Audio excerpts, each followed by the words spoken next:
The alternative Digitalk. Real issues, real talk.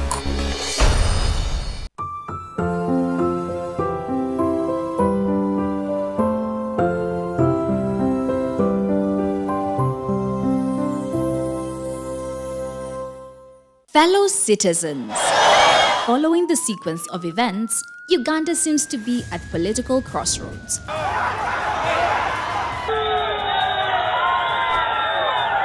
I'm not a servant of anybody. Madam, I know the law.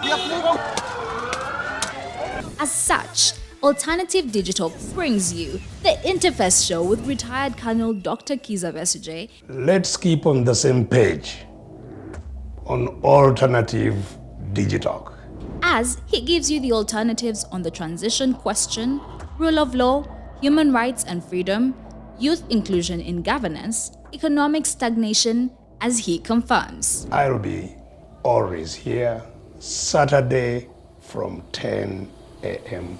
in the morning. Be there.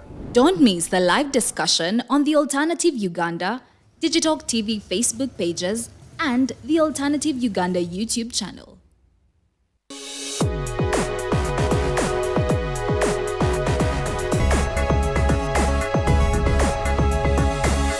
The alternative Digitalk. Real issues, real talk.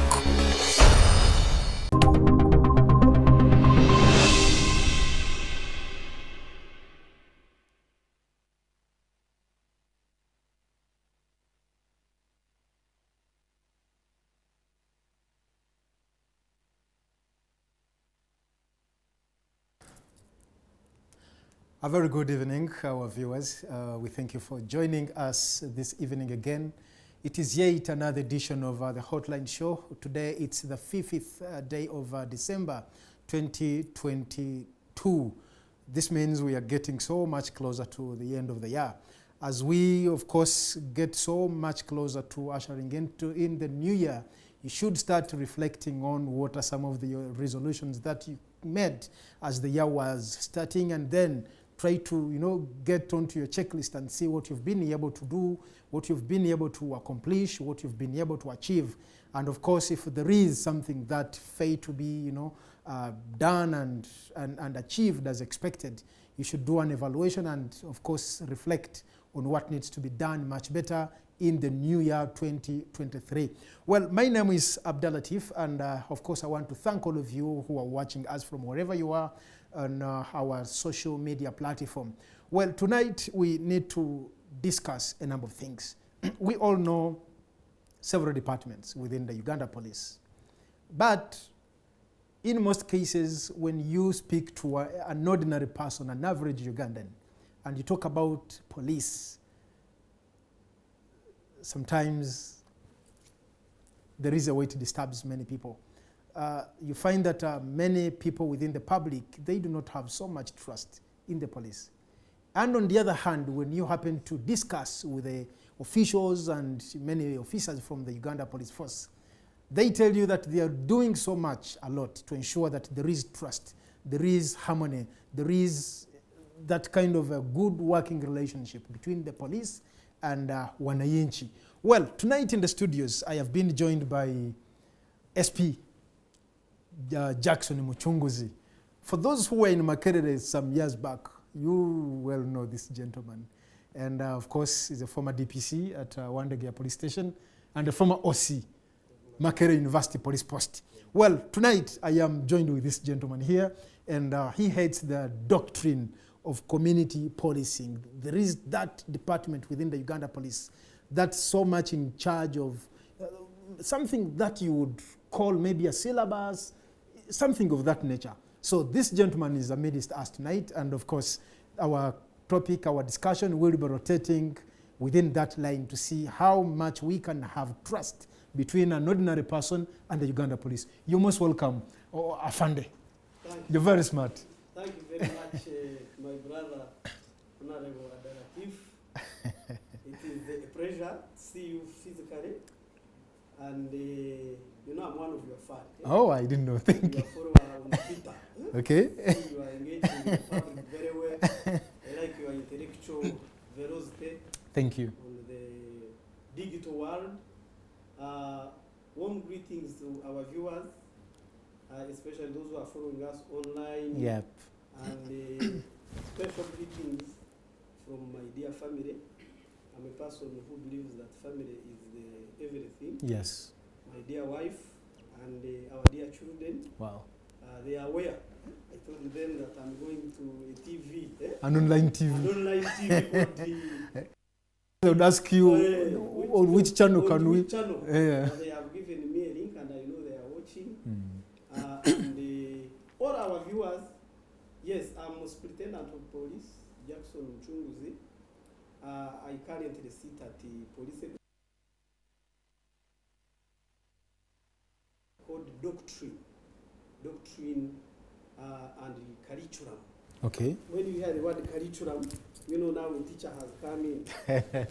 So unfortunately, I don't belong to science teachers. So we develop curriculum, and we are in a training wing. We look after the training schools.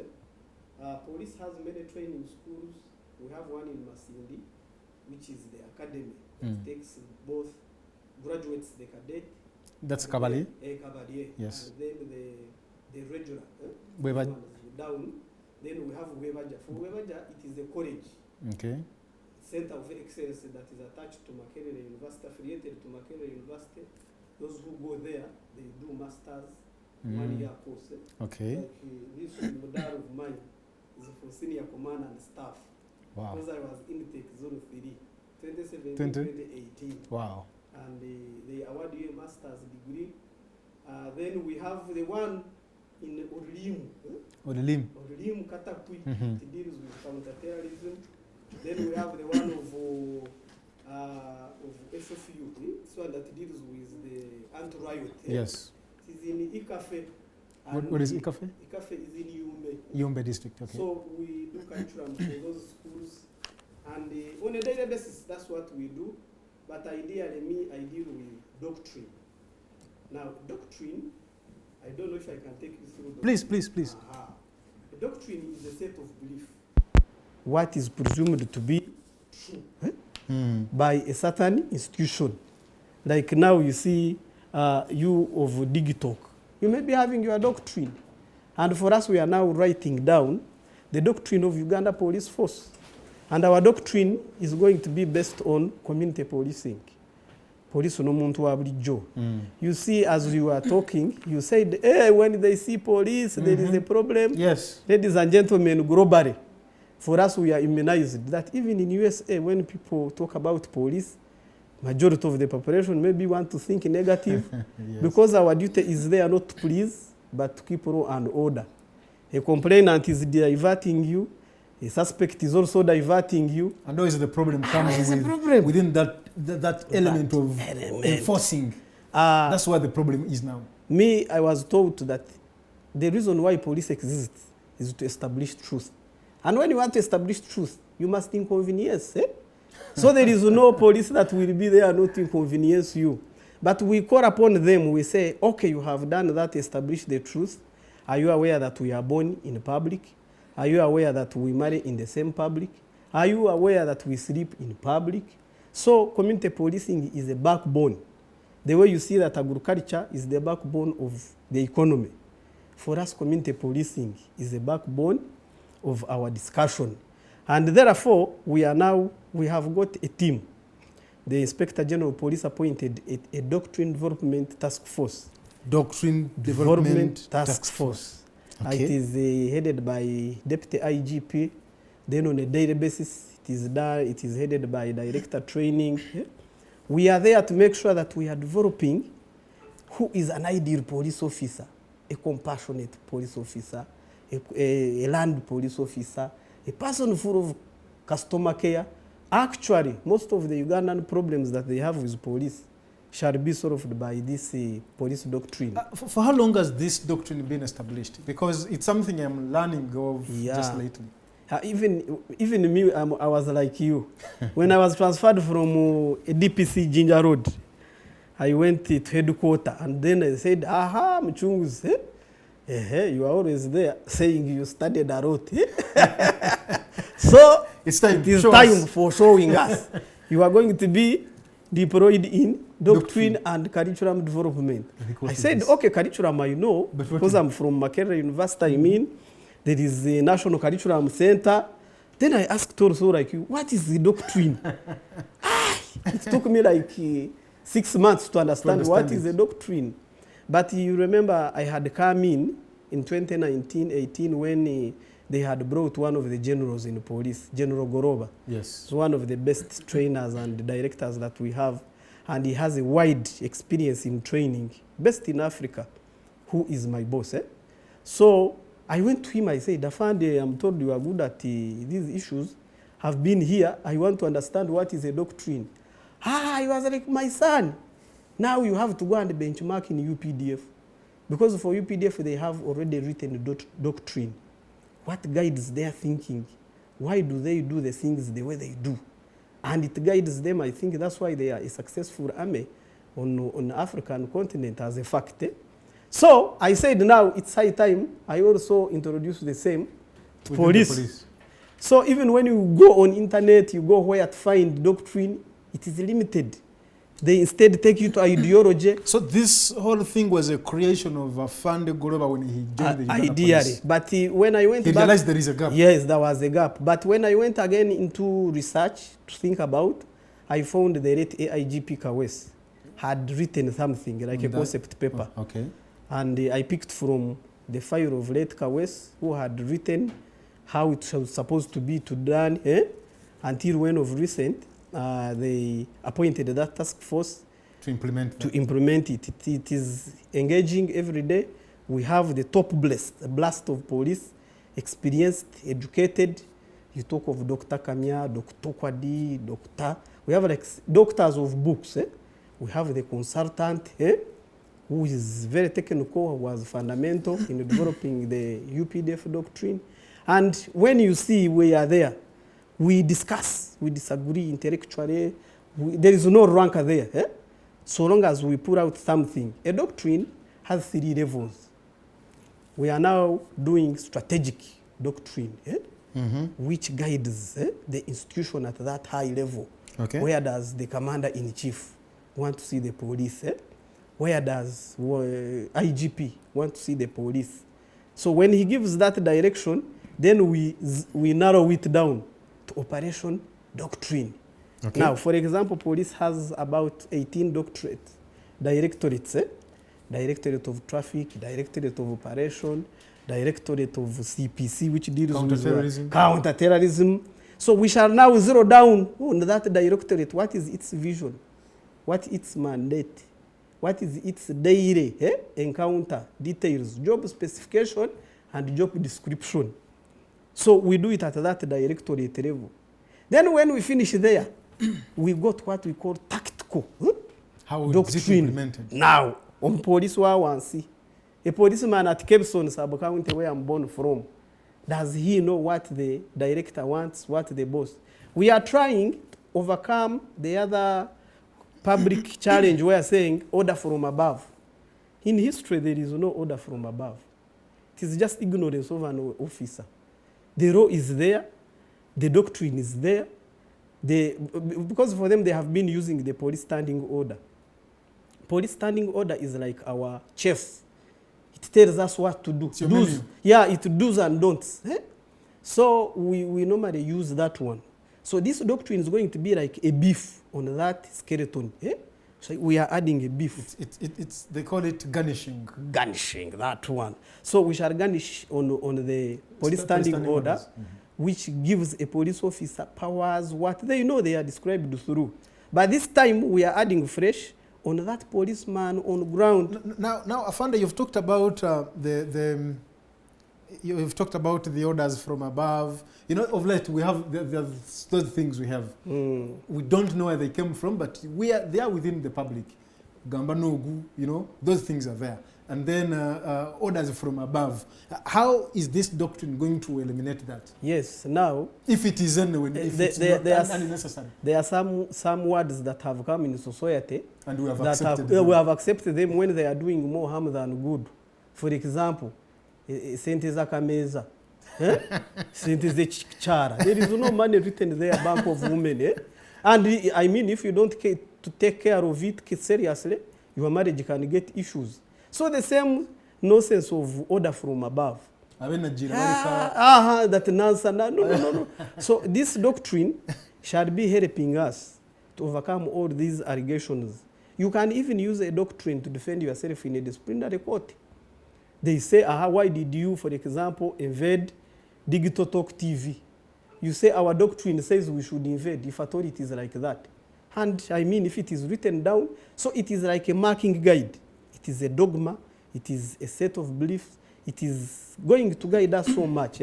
And we are building it when we are taking it towards public.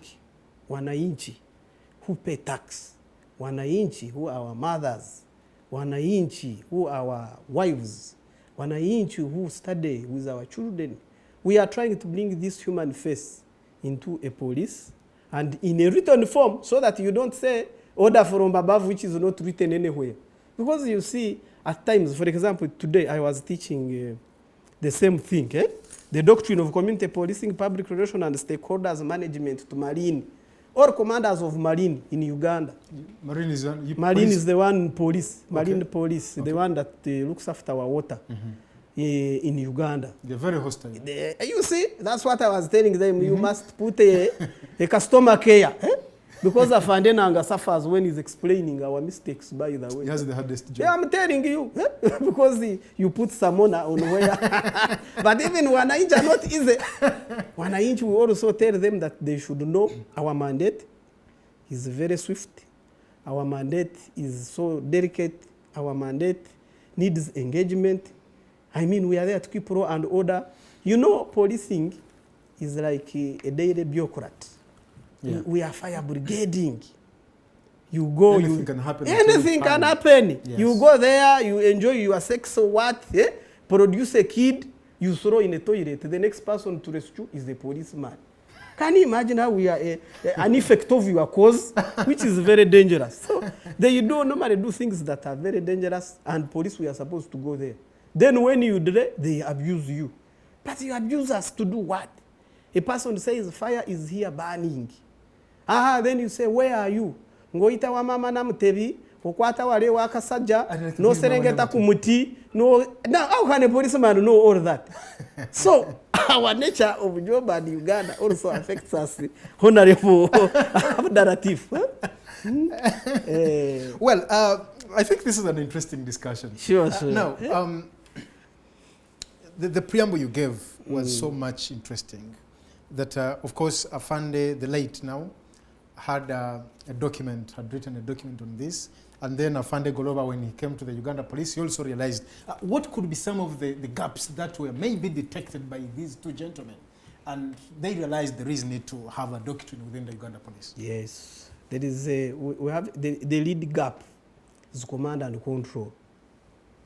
Unlike in army, where you find that once an order is given, it must be reversed. In the police, you find the police is self-deploying. You ask him, why are you here? That I was suspecting it is about to commit a crime. So that suspicion is at an individual level. Understanding orders. It gives the soul. Yes. So in the long run, we have to adjust. But you see, like that police standing order was last worked on in 1984. When I stepped in this world born is when it was made. And it has been guiding police up to now. So it is kind of obsolete, outdated. It has outlived the time. It has outlived, though it is a very strong living document. You know, it was picked from colonial times, guiding police. Those people who don't know, there are some Ugandans, by the way, who don't know the history of Uganda Police Force. Uganda Police Force started far way back in 1906. I remember when they were celebrating 100 years. Yes. And then you hear somebody say, Barabe, Batabani, Museveni. Who tells you? Museveni was not here in 1906. And there is nowhere in this world where a society can survive without police. Police were the public servants who cannot go on strike. You remember the time when Jennifer Musisi said we disorganized the traffic lights, and we went for, then the IGP withdrew personnel then. We reached at home at midnight simply because of that command and control error. So if we can say policemen today, we announce, we say that on Sunday, it is a public holiday, don't come to work. That's when you will know our value. Thugs will come with pangas live on the street. But our uniform is preventive, our work is so preventive, and we solve very many problems, but unfortunately, we are silent heroes. We are silent heroes that people don't know. They take us for granted, and when there is a problem, they say, where is police? Now you ask, you say, the other day we are bad. Now we are saying, where is police? Well, yes, we've talked about now the command and control. Yes. That was one strong gap, which was, then, highlighted. And then training, the training angle. And a lot was lacking. I told you how my boss, General Goroba, is very good. He's good in training, and over time, our training has changed tremendously. We are now sending people, our training schools are busy producing, and to me, I would think the further the students or the police officers go back to school, the better. We have increased partnership. For example, I told you Makerere University, we are in partnership with Costa Rica, in South America. We are sending police officers in New York. We are sending police officers at UMI. Uganda Management Institute is a great ally in our training angle, and they are changing. We are now talking the language of efficiency, effectiveness, equity. The challenge sometimes we have, you see, these are very, very good trainings. And when you discuss the way you're telling us here, it gives hope. The only challenge is that when such opportunities arrive, they are given now the cream, and yet the content given, sometimes it would have been for the junior officers who interface with the public on a daily. I don't know whether it's something you've really noted or spotted within. I agree with you, my friend Tiff, because I normally call them the vanguards of the state machinery. Yeah. We are state machinery. That's a fact. The army, police, and prisons are state agents, and they are there to protect the interest of the government in power. It's up to you how it came in. We don't mind. Even if you wake up today, you say you are commander-in-chief, we shall salute and protect your interests. So long as you protect, you come through the majority. So we are the state agents, and our constables, police constables, like the prison warders and the army privates, are always in front. So our vanguard cadres, we know they lack something, because first of all, their level of education, most of them are like senior 6 graduates, and our job descriptions doesn't need you. When you bring, we had a challenge where we brought in graduates to do this normal constable work. You give him order, he's reasoning. Now, when you reason, who will do the other work? It so happened in Makerere University, I had a police constable who had a PhD. So the guy I used to deploy him at gate. Tonight, PC, so and so on the main gate. Then he would say, which theory have you used to deploy me? Now, poor me, I would say, which theory have you? Not until now, like any other tactical horror. I said, no. All of you policemen, you bring your highest level of education, your CV. I want to make promotions. I realize you're dealing the guy brought a PhD, masters. So immediately I told the IGP, there's a problem. You can't bring a person with a PhD to guard the gate. No wonder whenever I tell him to go and guard, he weighs me from top to down. And then I said, oh, okay, I've known the gap. So we had to do right placement. But as I told you, doctrine. Yeah. Strategic, operational, and tactical. And tactical.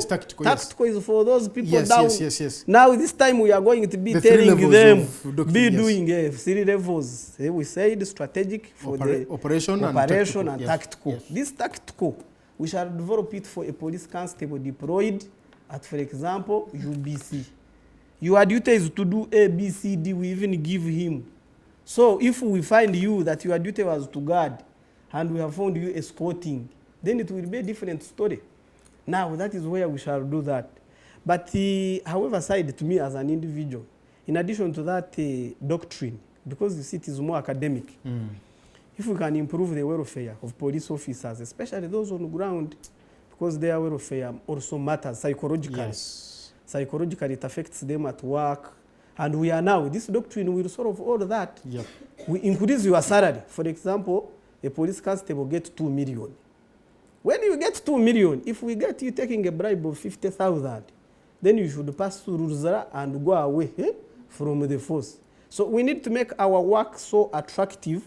You see the way, because you see, some of us, we do police work, the way we see other people in KCCA, people in URA, it is this an urgency. We also enjoy it the way other people are enjoying it. So it shouldn't be seen that it was a last resort. So if you pay a police constable very well, and then you make the disciplinary measures, so that if you make the corruption fear. But now look here, if this guy is earning, for example, 400,000, he takes a loan, half. Now the remaining is 200. Then this is the senior 6 graduate. And you see, because of this uniform, they feel they are big. So when they call them a fund at home, they marry second wife, third wife, produce 12 children, which causes a problem to the institution. Now, that one causes a problem. Then is now tempted to take a third loan from the Tshigo, this Kafuna. So you find take home. Take home is going to be like 50,000. How will that person work? So to me, I would think you'll be tempted to ask for kitu kidogo. For kitu kidogo, he will be vulnerable. You cannot get a hungry lion and you say, can you give you food? It will eat. So, and when you talk of kitu kidogo, this is where I come to sensitize Ugandans, that before you give us a D1, you know it is between a giver and receiver. When people have problems, they are the ones who are putting policemen in a corner to collect tia. How do you tell somebody to collect tia when he's already vulnerable? So, this policeman you are giving, you are also a problem. I had never agreed with the findings of giving police D1 in reading corruption tendencies. No way. How much do we take? I don't encourage that people should take bribes. But boss giver. By the way, if we can... Actually, corruption, when you're defining corruption, yes, it entails two people, the one receiving and the one giving. But now they concentrate on receiver. I don't know what's the problem. And remember, these are your sons. Then I normally even tell people, you see, during training, I'm now in training, I told you, we have recruited people. Somebody calls you, Afande Mucunguzi, I have my son is a problem here. He steals my money, he's a problem at home. Can you take him to police? So I normally say, hey, so police is a dustbin of taking the thugs. And they are there. Police yekusana, Obama J. So what we garbage in, garbage out. The problem is at home. What are you doing at home? If we are getting the most disciplined people, the most religious candidates, the most patriotic candidates into Uganda Police, I've told it existed since 1906, would be okay. Now, Afande Mucunguzi, yes, could it be that there was some sort of a shaky foundation for the police? You know, I remember one time at home, my father is one person, I don't know, he loves police so much. Yeah, with him for me. So most times he's like, senior 60, like why?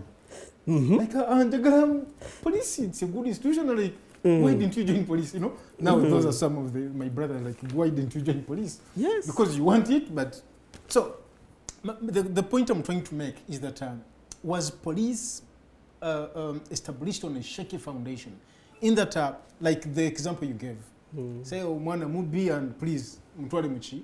And then even in the public, they say maybe if a parent does not have money to take the children to maybe for further studies, police. Maybe he performed poorly, you know, police. Join the police. Then why is it like that? Yeah, you know, you're a man with you're a PhD holder, you know, and the public doesn't know about these things. They don't know about this and they are part of the problem. So it is high time we hold the lion by its face and we solve this problem together.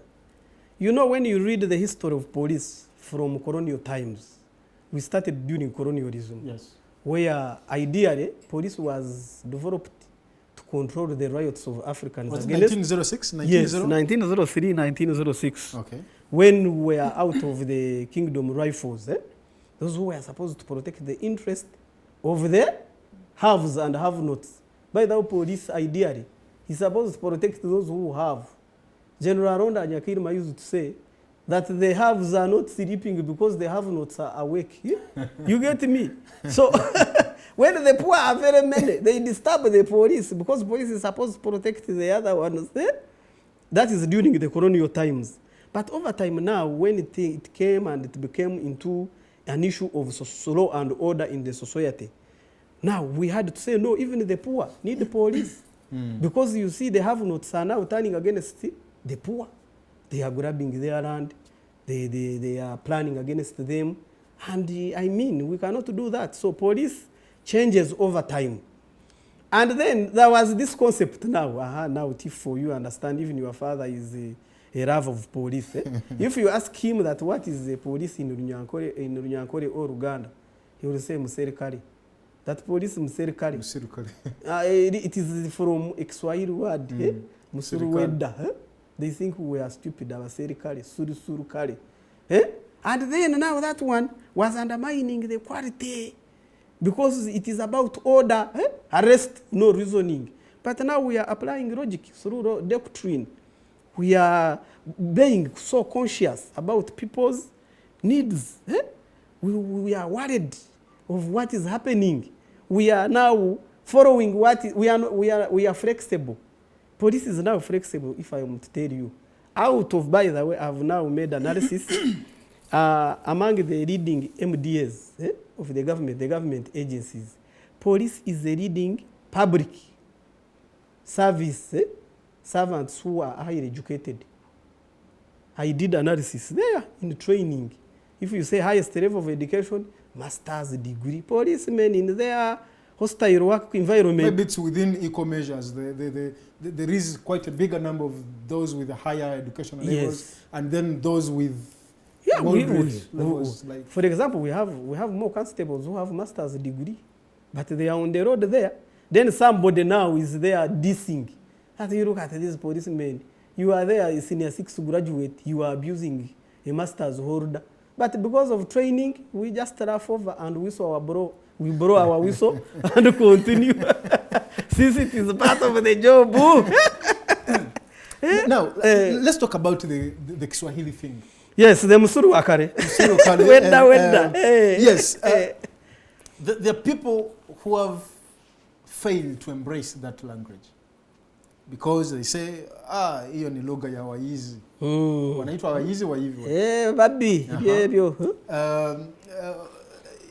They use fungua mlango, toka kuja tuende when they're arresting them. So it's like it has been tagged as a language for police brutality, for the thugs. And how did the Kiswahili get incorporated within the Uganda police?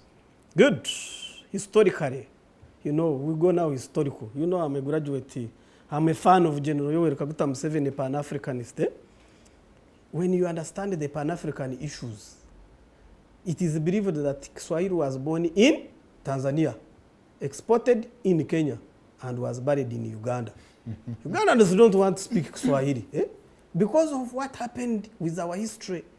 Times of 1971 war of Amini, when the Kajera war, you saw the Tanzanians came, the Bakombozi, who were speaking Kiswahili in hard times, and it fell into the ears of our parents. They thought it was a language of brutality. So, and when they came in, they were supposed to come and empower our army. I hope you know the history of our army.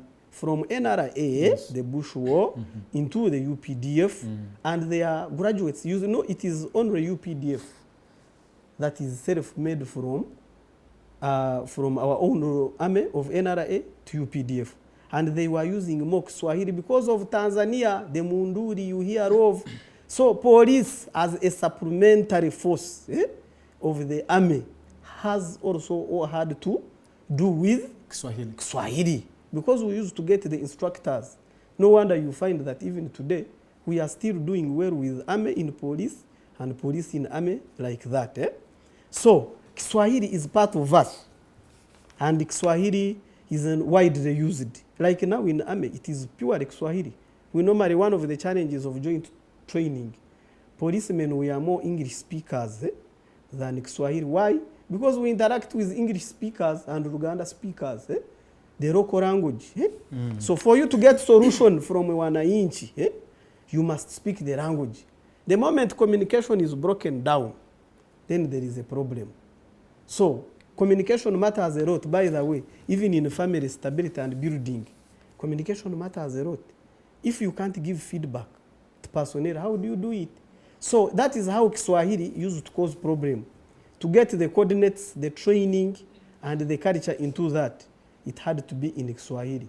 If you are very observant, even our parade is done in Kiswahili. So, and people, that is where one of my friends said Kuria Kusoto was a Muchiga. He thought time for Kuria Kusoto. So language is just temporary, my brother Tiff. Well, for our viewers, I'm just interested in this. It's an interesting conversation. Well, this is Afande Mucunguzi Jackson, and of course, I believe you're equally enjoying this conversation. Yes, for our people watching, I see many of you, and I'll be going through your comments in the second hour of our discussion. Well, we're looking at the gaps that were spotted at that times. We've talked about the command and control. We've talked about the training gap and discipline. Now there is discipline. Discipline for us armed forces. Discipline is very paramount. You must listen from your superior, and you must respect from your junior. No wonder when they are saluting, they raise, you must also raise. Hey, you see, I came with my, this is a swagger. This is a stick of authority. Do you know this one is bought by Parliament of Uganda? It is part of the uniform. During time of our colonial time, it's a mess. You are not supposed to say, wait. No, you don't finger. Just say, hello, pass here. So you see, hey, some of us, this is the authority stick. Say policeman, you say, hello, pass here. You say, now you've brought that stick in the wrong place, because I have the authority here, not me. So it's a part of the uniform. At the reception. You would have disarmed me. So you see what we are saying, discipline is the core heart of the force. Because without discipline, I mean, things will go back. You know, students of Makerere University, it's where I did most of the policing station. There's one who was very stubborn. He said, by the way, Mucunguzi, we know your problem. We have learned that police is an abbreviation of a wrong sentence. I said, come closer. Because I was so inquisitive, I knew that, these students, they use both energy and brain at a go. They are adolescents. So by the time you are at Makerere University, you must have performed very well. So to me, whoever you meet is an intellectual. You be careful. Even if you see he has sandals, but he has brain up. So that man made fun of, I will never forget that. He said the word police is an abbreviation, police. I said, because me, I know the other person. Then he said, this is a person of raw income carrying expensive explosive. I said, what? A person of raw income carrying expensive explosive? So you need to be disciplined to control this expensive explosive. If you have no discipline, you can kill. A gun is very dangerous. No wonder you see thieves now, they are targeting it. A gun has violence that you don't need. If it talks here, all of us, we shall keep quiet. So how do you consider those who are carrying it on a daily basis? You need discipline of highest order. No wonder a policeman will see the kingdom of God, because we suffer through a lot. And as I say, so police is a very good profession. I like it. You know, me when you say define who is a public servant, you are either a policeman or those who intend to be police officers. Because it is the best profession I know. Well, now, we've seen the gaps. Yes. We've talked about the levels of doctrine. Yes. The 3 levels, the strategic, operation, and then the tactical. Tactical. Now, When does this doctrine start Good. within the Uganda Police? Very good question. As we are talking today, we are at first draft. How we want to do it, actually, by the way, it will be a big function. We have to go and benchmark big countries. How is the American doctrine working? How is the Ethiopian country doctrine working? We wanted even to go to benchmark in Russia, but because of the war, they may contaminate us, so we shall not go there. So, we are now on writing stage. There is a level what we call public engagement. We shall even call you stakeholders, parliament. We say, for us, we are thinking an ideal police officer should be A, B, C, D. What do you say? Then public gives us the views. It is like a research. So we are now just in... Just at we have started the the concept paper. Okay. We are on a concept paper. We shall develop the data, collect it, do analysis, do a thesis. We defend it, and the president ascends it to become a law so that we use it for the next like a century. When there is a written thing, history is very fundamental. So we want to do it so that when we are gone, people will always refer to that doctrine. And it has helped. You see, the UPDF remains the stable army in Africa because of doctrine. They do things the way they do because of that. So even police, the moment we shall have our own doctrine written down, and I'm very optimistic from left to right, that the moment this document shall come out, we shall even engage the president, the same day, who is an ideal police officer. And then he will get his opinion. Because we don't want the other accusation. What justifies that? We shall give a marking guide. He defines for us at strategic. We break down at operation. We zero down, change tactical. English to that senior 4 graduate. When we are telling you that arrest is done by touching, not jaking, we mean this. Then for us to be effective, we have to go and engage public. We have become more professional, so you also mukendezo busungu. Learn how to relate with the police. Because these are your children. We are your children. We are your in-laws. We are parents. They need each other. But the way they look at us as if we are their opponents, we are here to stay. You will be defiance. We shall also be defiance. Well, you've talked about some countries to benchmark this. Yes. Which are those countries, and what made you reach out to those countries? Of course, for example, if you go here on Google and say best police in the world, the first 5. Best police in Africa, the first 5. And then you say, what do you think? Because the doctrine we are trying to develop, we want it to be local. Have you heard of Bubu? Buy Uganda, build Uganda. Is what we are putting in the doctrine. This question comes in. I am looking at when you talk about countries like United States of America, Russia, if you talk about maybe Israel, those countries. I see that there is a big difference. When you look, police is more of, you deal with the wananchi. You engage with the local persons. And when you look at the local persons here and the local persons in Israel, our thinking and how we look at, you as an institution is totally different. So I am looking at having this doctrine into play, benchmarking it from a country which has it in operation and with the population which is slightly similar to ours. Yeah, absolutely. That's what we have done. I haven't been specific on which countries we are going to because we have to first get the consent of the commander-in-chief, of the IGP. We are in primaries of how to do it. For example, we are running how is the doctrine done. So when we do that, then the benchmark shall be determined by many factors. For example, the nature of economy. There are how many, you cannot, for example, go in Rwanda to benchmark. It is a monolithic nation.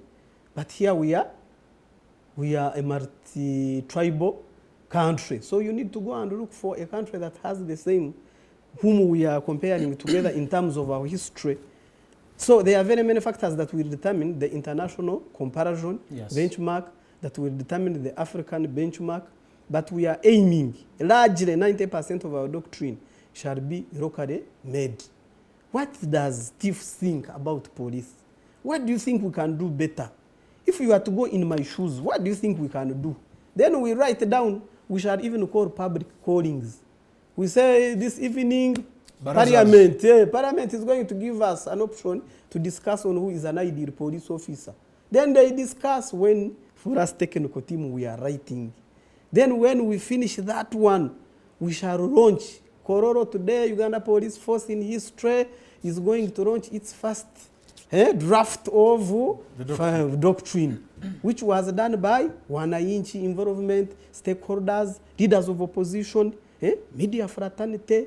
It is going to be, I have too much hope in that document. To talk about the element of human rights abuses. In many reports from different entities, the media, you know, like for instance, the Human Rights Network for Journalists Uganda, every year, they release reports indicating, you know, who are the great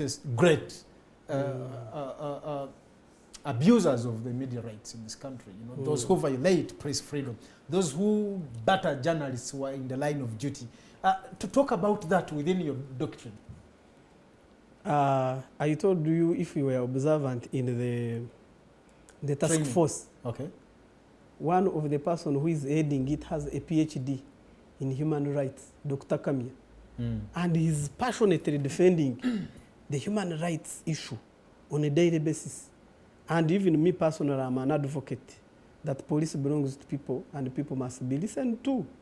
Good enough people on that doctrine are sober, minded, educated, exposed, experienced. You can imagine I'm the least there, the youngest. So there is goodwill. We are aiming towards making sure that the public is going into the right direction. And in any case, let me ask you, my brother, if you go at the mosque and you find there Quran, will you say, why is the Quran there? Even the other people, they abuse their rights. They are also dangerous. By the way, our problem of Ugandan society, to me, I would think we should not be finger point at each other. It is becoming a general problem. The moral decadence is too high, too much freedom. People don't want to listen. How you ask what is the problem? So if we can sort out the society issues, this is why I like General Muntu. General Muntu believes in things of ethics, integrity. People have no shame. They do things that you cannot believe. Did you know that there are very many families that run them at police book? Men no longer provide them, we first arrest them, they come and bring money at police. And then you ask yourself, what is the problem? When you go to our family and child protection unit, at every police station, men have books there. One time I visited. And what type of children are they going to produce? And those are the people who are coming to police. So police also fetches from a dirty society. No, I think this, I was so keen and excited when you, in your preamble remarks, when you talked about family. Yes. You see, everything is losing track simply because as a country we've failed to respect and value the family institution. You look at single mothers, so many. Of course, it's not their way sometimes, but you look at the number of children who are being raised outside the family. And in the end, to a certain point, they become a burden to this country. Yes. Even many ladies now, when you speak to those young girls, young ladies, they're like, things of marriage? No. I need to have a baby. And the thief, that is where the problem is coming from. Personally, me as Jackson, my EPTA, what do I want to be remembered for?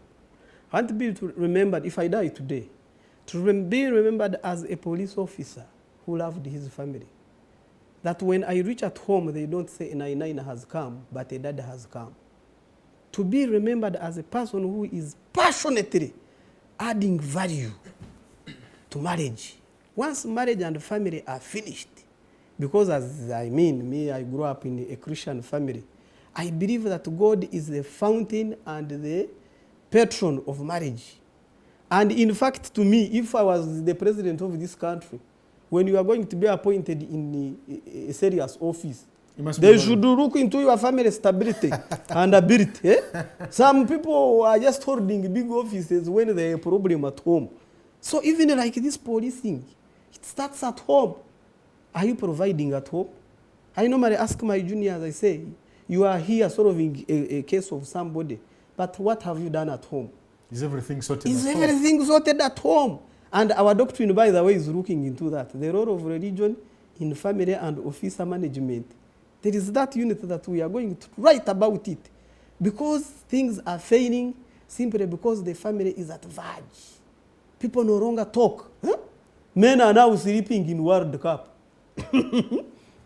Until the World Cup will be over, is when they will go home.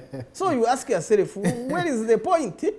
Insecurity is caused because the head figures are not there. The head of family doesn't have a panga, doesn't have even a stone. So you ask yourself, before you blame police, what have you done for yourself? And the enemy is always there. You know, there, as long as we have the haves and have-nots, class differences, crime shall always be there. But before you blame police, what have you done? There is my friend who came and told me, I have a problem. My wife likes walking at night. Now imagine you are married to such a woman.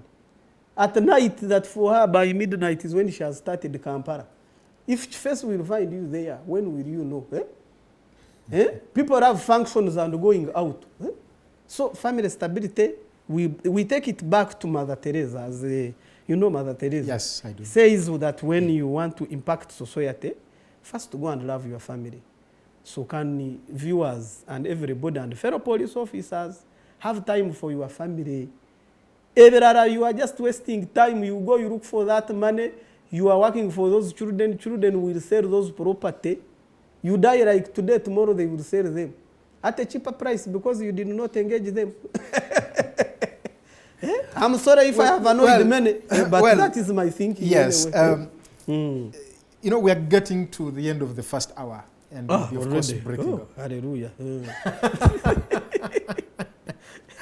No, and I think in the second hour we may not talk about this again.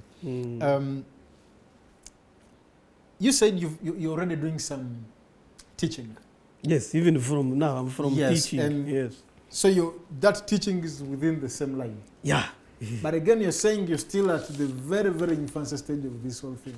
Yes. So what content are you giving? And because you say the whole issue, stuff of the doctrine, like you see, it's still in the paperwork. In the beginning. Yes. Like you see, as personally, who is a champion of doctrine in Uganda Police Force, I didn't know it. You get me? I don't know even where Afandeka West had got it. So now, until now, General Gorowa told me, there is this wild animal which is very nice. It brings solution to the society. For us, we have been stuck to community policing. But what are the ingredients of community policing? Tenets of community policing. Who defines an ideal police officer? Characteristics of a professional ideal police officer. Is it all about putting on the uniform? Do they know the law? Do they know their existence, by the way?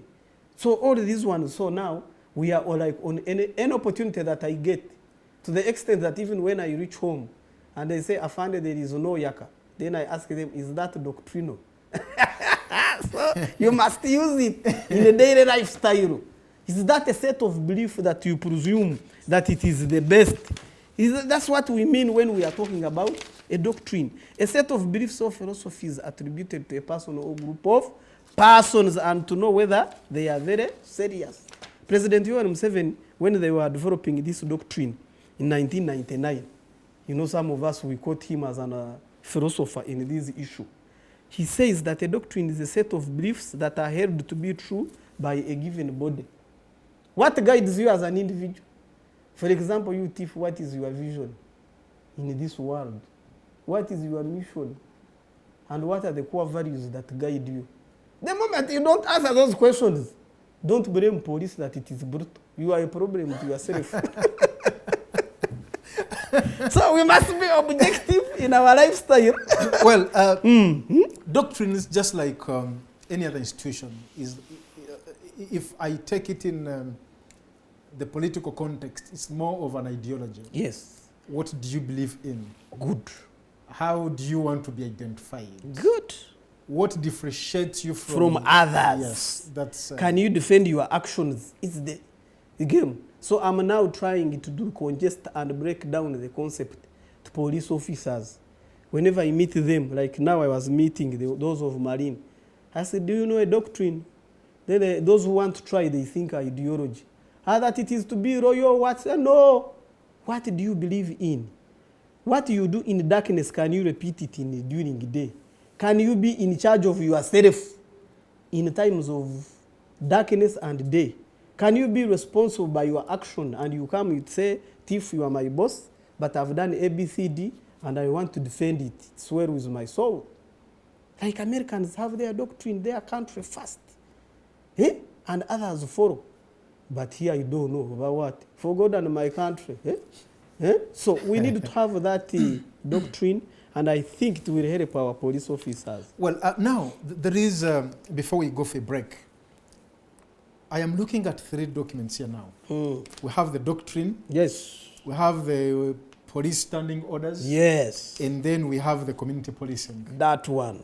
There is no, aren't we most likely to see a conflict? No. Now, to clarify on that, you see, it's like human lifestyle. The police standing order is the grandfather of police. The police doctrine is a father of police. The community policing is a son of police. So the 3 feed into one direction. And once they connect, superb. Well, thank you so much, Afande Mucunguzi, Yes. and of course our viewers. Yes, I believe you're strongly following the discussion, and yeah, I'm seeing quite a number of comments here, and I will be, of course, reading them through. Well, we need to go for a very short break, and then when we return, the hotline show will continue.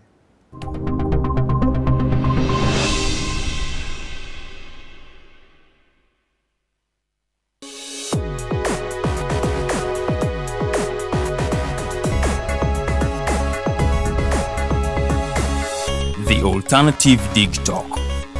Real issues, real talk.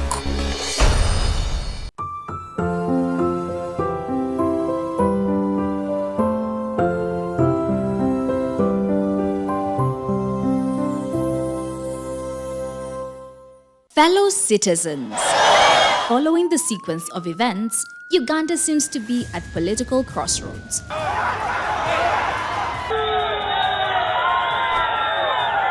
I'm not a servant of anybody. Madam, I know the law. As such, Alternative Digital brings you the Interface Show with retired Colonel Dr. Kiza Besuje. Let's keep on the same page on Alternative Digitalk. As he gives you the alternatives on the transition question, rule of law, human rights and freedom, youth inclusion in governance, economic stagnation, as he confirms. I'll be always here Saturday from 10 a.m. in the morning. Be there. Don't miss the live discussion on the Alternative Uganda, Digitalk TV Facebook pages, and the Alternative Uganda YouTube channel.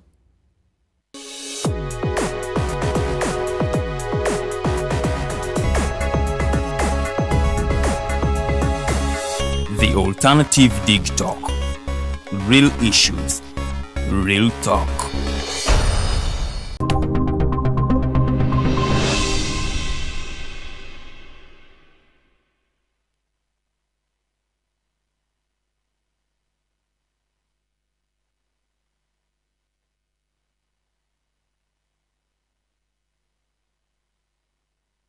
Welcome back from that short break, and of course we have to continue with our discussion.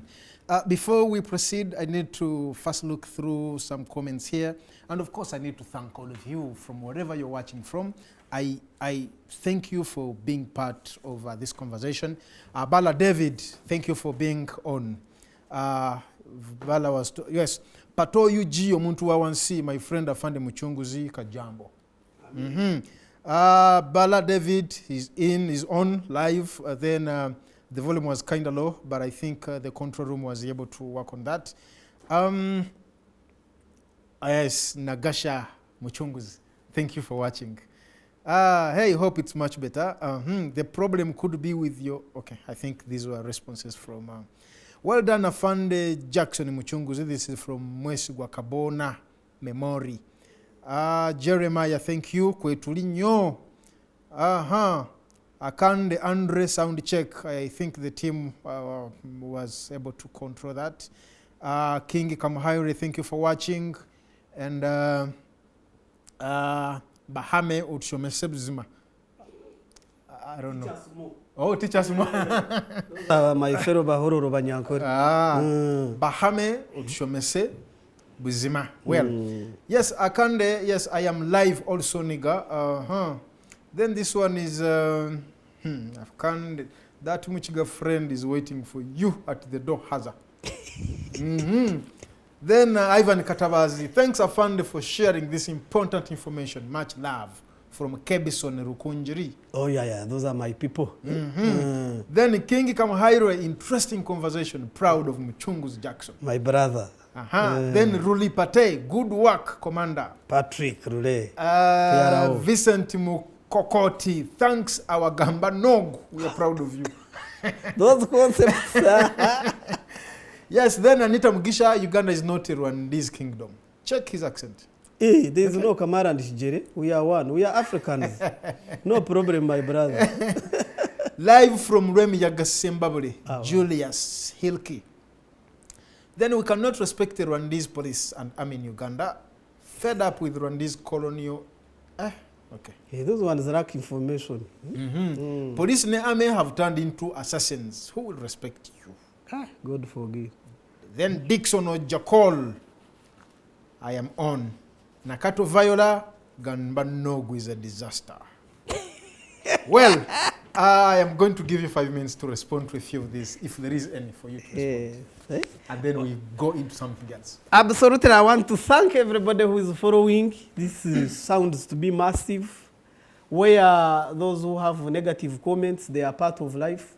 You know you cannot please everybody. And those who have commented positively, Haruta continue and God bless you for that. When you want to know that the world is going bad, somebody is still thinking of tribe. Tribe is just a definition. If it was by application, I would have applied it to be an Acholi. So since I have nothing to do with the origin, you just accept. I don't see why would somebody bring Rwanda, Uganda. We are all Africans. By the way, let me tell you, against you are also a grandson of chimpanzee, according to the philosophy.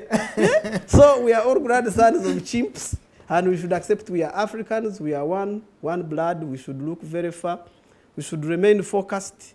We should know that this country belongs to all of us, and we should enjoy it very well. Those who commented positively, we are very happy. You know, people say Gamba Nogu, because I'm always there to help. My phone is open. If you go on my Twitter account, I put there my phone. Even if it calls at midnight, I tell Mchara police, hold on, the 1 inch is suffering. Then I listen. Then the people you hear, they are telling you stories. When I was the OC Makere, they used to call me at around 3 a.m. From Angenois, they say, our Askari, are you sleeping? Even now, people call you, like when I was OC Chubumbero, Busega, you find somebody is going, Afande, there is a body here. They don't know you are now in the headquarters. So you first ask her, whom are you calling? Until the DPC one day, come to Chumwani and pick a body. Then you have to connect. Because me personally, I can't sleep when there is a problem outside. I get a phone call, I have to labor to call. And I say, can we solve a problem? Then some problems you find is beyond. There are some even who call you. My wife is here abusing, what should I do? Then I say, you put there, we pray for you. Now what do we do? Some problems you can't solve them.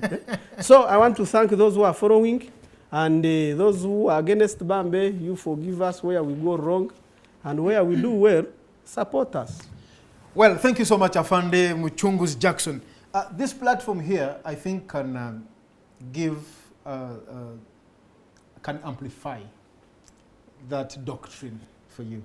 Oh, that's Actually, after here, we need to have an extensive discussion on how that doctrine element, the doctrine within the police, this Digitalk platform can do something about that. yeah. Well,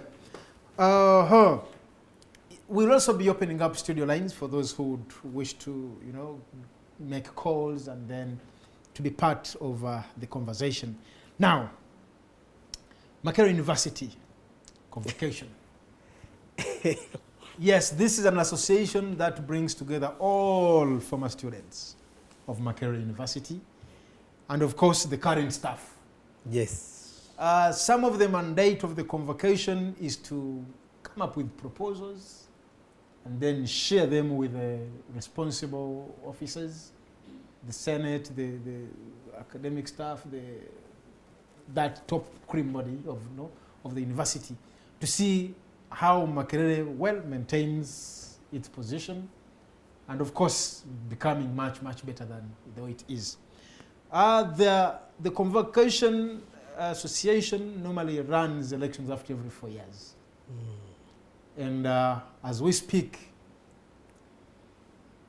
it's in high gear preparations for these elections to fill up the executive of the convocation. And the information we have is that Afande Jackson Mucunguzi, OB, is very, very much committed To take off. to take over the chairmanship of the convocation. Let's start from there. Wow, what a great opportunity to discuss about another interesting topic called Makerere University convocation. Now, ladies and gentlemen, let me be clear. It is either you are the old boy or old girl of Makerere University. You see now the chairperson. Yeah, that is the nigger. Huh? Jackson Mucunguzi for Makerere University convocation chairmanship. I got this inspiration after realizing that there is a problem. Okay. The world has become global into digital. No wonder we have the Digitalk TV. It is pity to find that at this moment, you find that somebody is being sent to Makerere University, pay 10,000, go in a line that you are going to vote, and yet actually you paid your convocation fee. When I was graduating my first degree in Makerere University, I paid the convocation fee. So I have a feeling that they have my registration number. They can attach it to my current address because we capture them. One of the revolution and evolution that I'm in to change that here is to make sure that I change the physical nonsense of convocation into E. Where do you put the OBs and OGs who are abroad? Who has the time to go in Makerere to line up? I know all the tactics and that they are doing because when I was the OC Makerere University, I mean when you are the chief security officer, you are in the middle. I know all their data game. How they both bribe, they are now bribing. Somebody will sell a building by the way to come for that position. But me, I'm not going to do anything. I'm going to come there and I share my vision with you that it is high time we turn this convocation into the right members. You find that the winner had 300 votes. Really? Makerere University, on an annual basis, they graduate over thousands of people. And then you win with 300, you think you have done well? If we fail to digitalize, to go digital, like the way you have done in this TV, on that Makerere convocation, by having a standard database, you will find on that day they are failing people from Katanga to come and vote. I dare find you on that day that you did Bachelor of Engineering, and you are in Makerere. I will carry you. Well, we're going to first hold it there. There is something so burning. There are some questions that have come in. Yes. They're taking us back to the conversation on doctrine. Hey, they have loved doctrine. Yes, Okay. but I am going to, I think, let's give it like 10 minutes to talk about it, and then we get back to the conversation at Makerere University. Someone is asking, Afande, differentiate for us between the doctrine you're talking about and that of NRM. Your indoctrination may be the NRM hiding it in police, the same as UPDF seems to be doing. Can I read it again? Hey, who has asked that question? Can Afande differentiate for us between the doctrine he is talking about and that of the NRM? His indoctrination may be the NRM one hiding it in police. The same the UPDF seems to be doing. Yeah, I thank that person who has asked that, and I would think in the last 1 hour we have tried to be, I told you that doctrine development is more intellectual. It's an academic work. First of all, I encourage that person to go on Google and put there the word doctrine. If you find there NRM, I will remove this uniform or resign tomorrow.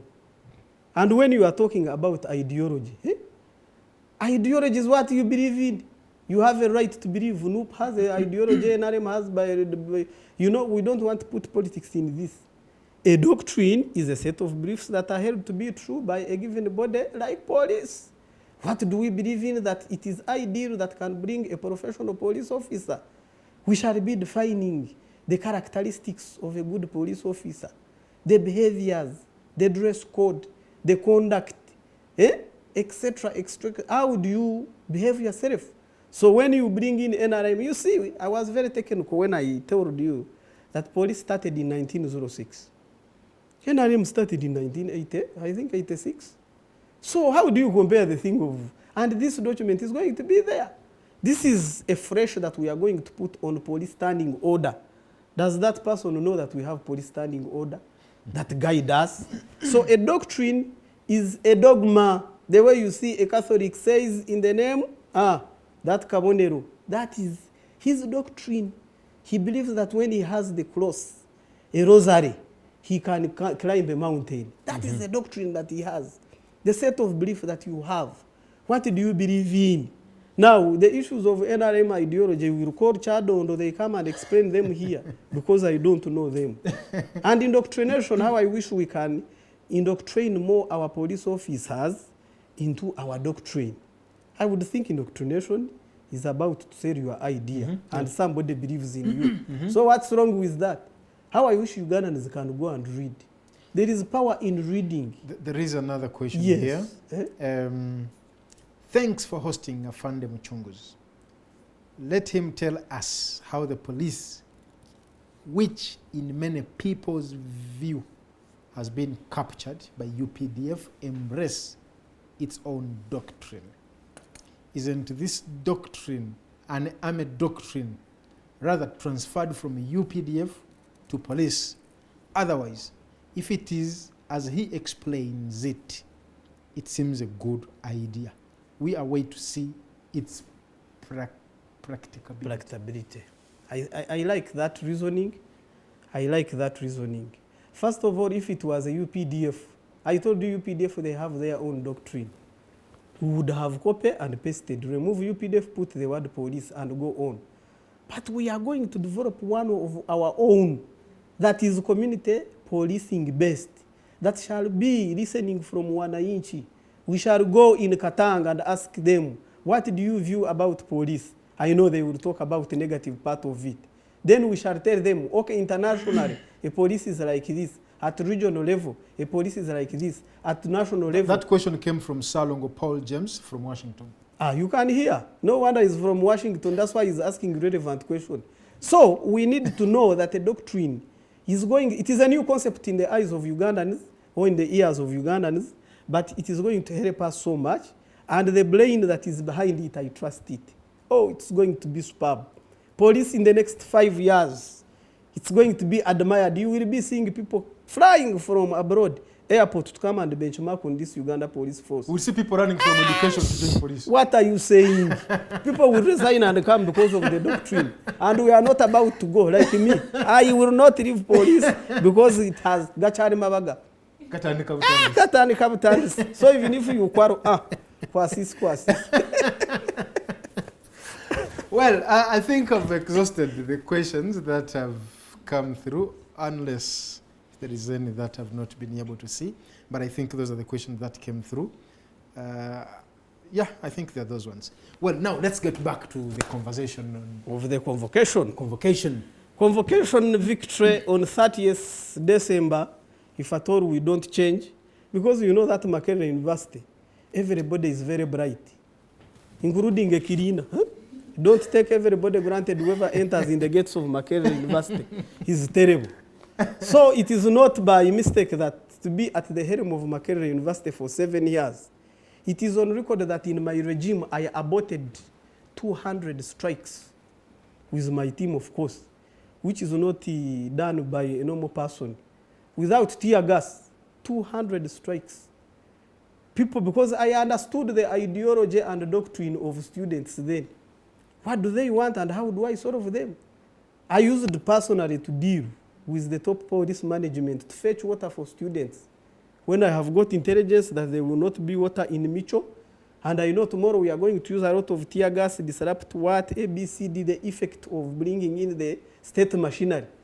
Vis-a-vis calling fire brigade, bring the water at night, 3 a.m., put it there. Then in the morning, they are the first people to call me. Askaro tuonye.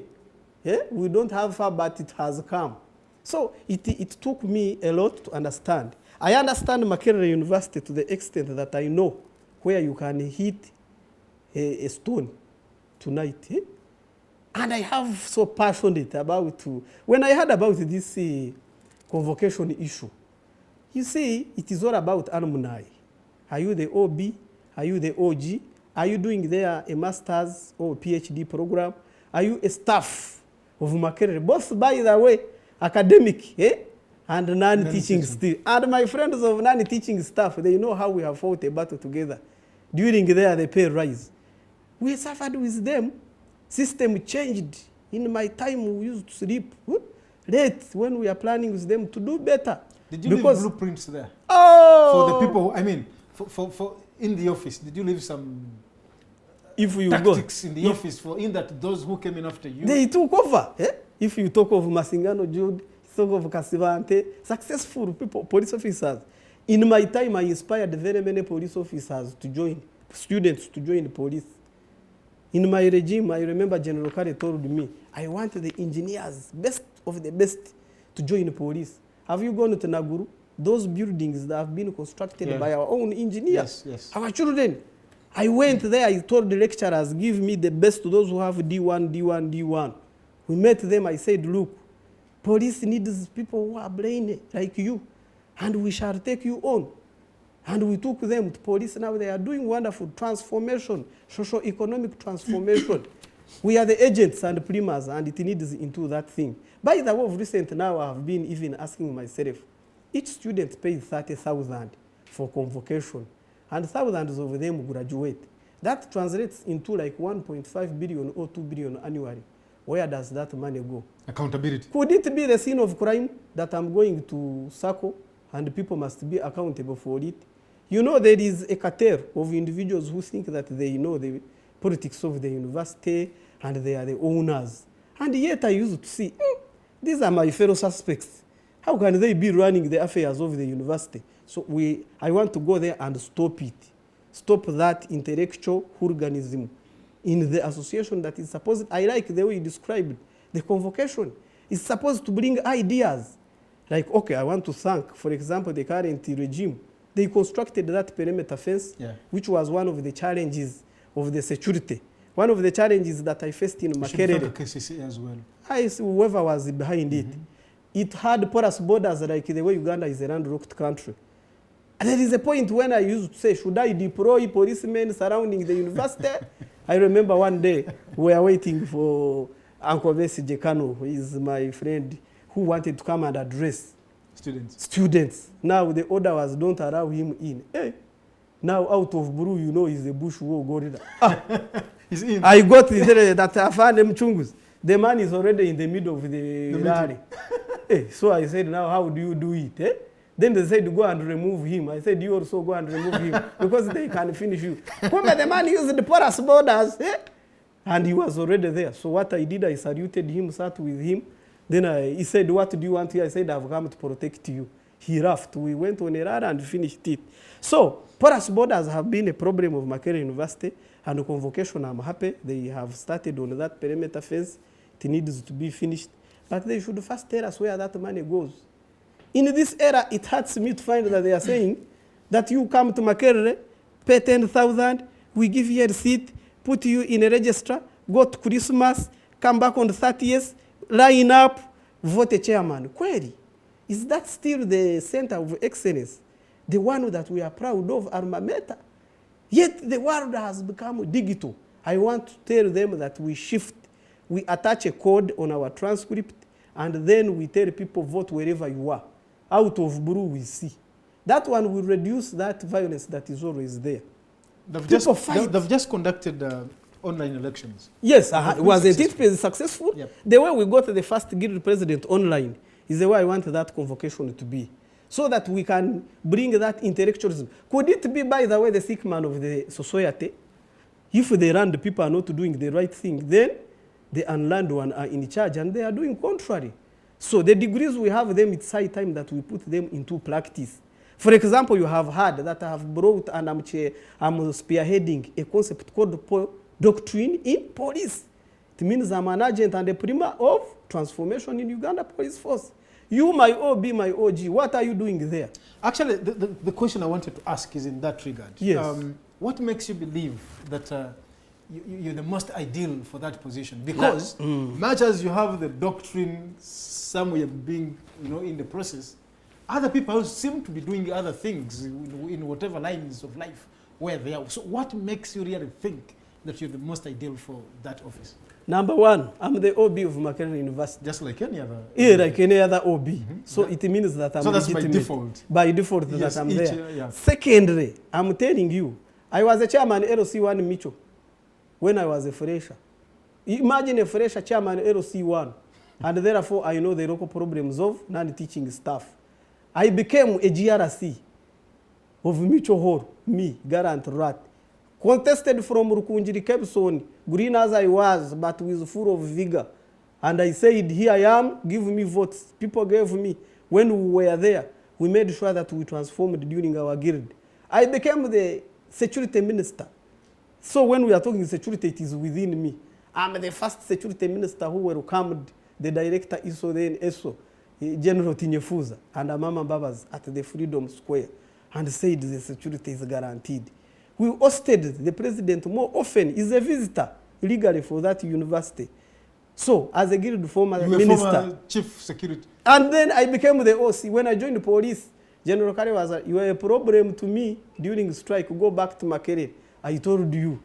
I managed 200 strikes without using tear gas, but had discussion, engagement, and it made me successful. Do you know that I have even a medal from Makerere University? From students, they gave me a medal for creating a conducive environment in Makerere University. Above that, I went back. I'm now doing there a PhD as a student in choose. So I have the whole moral authority from the technical point of it to tactical point of it, and I know I will do it. I know all of them, their tactics, what they are using. And it's this time that we are going to unearth them. And I mean, I will go there, say my manifesto. It's up to them, the voters, to see whether Mucunguzi can do it. If not, me, I have offered myself. Let them also take sense out of it and see us. It is all about mobilization. Mobilization of OBs who should come and add value to the university. What the hell or what something wrong? Can we have a convocation and the building got burnt? Our tower is not yet back. When we have a convocation, we need people to rally them from diaspora. We rally them from home. We say our pride, Makerere. The song that we normally sing, do not forget the gates of the great Makerere University. It breathes in me. The victor of convocation is both in my left and right ventricle on the 31st. It's going to be massive. I'm landing like an antelope. They will feel me in Makerere University. Makerere Roy. Hey! Well, I understand you normally have periodical meetings, engagements as members of the convocation, right? Yeah, no, we don't know them. They are mafias. We want to remove them. That's why I'm going there to solve the problem. They don't call us. We are not in charge. That convocation, by the way, is not in hands of owners. So the convocation leadership is detached from its members. No wonder now we have even a different communication. Some are saying, academic register says 17. Chairman publication, Dr. Mucunguzi says 31st. I have seen now this evening. When I was coming here, I saw an injunction. But the academic registrar is the secretary. You see? Those are the things we want to sort out. Who is who? And what are they doing? And what is killing them is ego. You know, most men will suffer from ego. They don't want to sit down and learn. They don't want to be engaged. Some, by the way, need to be arrested, and we shall do that. So that there is sanity in Makerere University. You're threatening your voters now. No, the other people, voters for them, they know. But the other cartel, who think that nobody should talk about them. We are going to talk about you, and we are going to win you. Whoever supports Mucunguzi Jackson as your former GRC, your former Guild Security Minister, your OB, your OC, your Chief Security Officer. Time is now or never. If they see the way I see and believe the way I believe, Makerere shall shine again. And now the question is, how would you make them see what you see? Yes, digital. We are here, digital, for example, telling them, can we ask accountability of that 30,000? From every student. From every student. Where is it? The Vice Chancellor should tell us. The Bursar should tell us. The Chairman of Convocation should tell us. I'm not going there to tell them what they want to listen. One time I heard the president of this country saying, you've touched the of the leopard. Yeah. Aren't you touching that when you mention that? As long as I'm the OB, I have a genuine degree there. And I've paid. In the morning, I'm going to pay 10,000. What they want. So I make sure that I'm in the system. Whoever is responsible will answer. Tell us where did it go. This is the same revolution I wanted to bring in the police exodus circle. I was telling them the same things. We are paying our money. Where is it going? Okay, police, you see, it is different. They said, shut up. Order and order. I kept quiet, but I wanted to take people to Ruzra. How can they? Then they came and said, Mucunguzi, stop noise. So now I have got a revelation. It is a calling that Makerere needs sober leaders. And I'm one of them. So you just come on the 30th, give me a vote. We shall win them. Mucunguzi, you seem to be having very, very good ideas for Makerere University. Yes. You see, if I listen to you, I see someone who is so much... I can see the passion in you when you just speak that. But now my question is, are there other channels where the views, the great ideas you have, where you can channel them and maybe the leaders take action? Yes. You know, Makerere University, during the time of His Excellency Bowe Ivan, he used to tell me that, you know, Mucunguzi, Makerere listens by noise. And I said, that is very wrong. I even one time wrote a concept, how to use peaceful means to avert the strikes in Makerere University. Gave it to the Vice Chancellor. And then I said, can we be implemented? Engagement is very paramount. So when you ask one of the channels, for example, I told you that the convocation is not in touch with its owners, me and you. We don't know what is happening. So I want to open the platform and make sure that things can be doing well. Of recent, I became a member for UMI Association, Uganda Management Institute. In our period, we have already set a database. Yes, we have set a database. Now people in UMI, they know. And we shall connect to the OBs and OGs. We are setting out proposal, constructing a big building. But now those proposals, we don't know. You hear somebody has been in an office for 8 years doing what? It is not all about occupying space, but what are you doing? Results. Results. Same for results. Efficiency, effectiveness, and equity for the members to understand. Convocation is a big world. Where are the OBs? Where are the OGs? Some people, they last come to Makerere as over when and when. You know, Makerere, it is the only center of factory that produces the great leaders. You either went to Makerere University or I don't know where you went, but Makerere remains the best of the best, and we should defend it from different perspectives.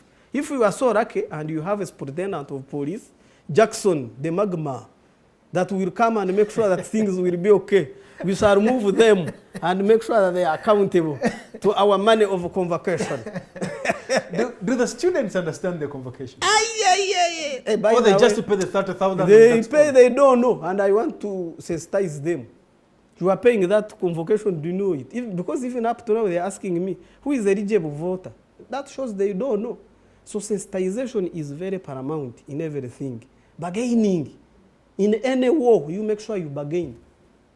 You bargain, you engage the other person. How is it? You must be accountable. Huh? A person without accountability is a problem to himself.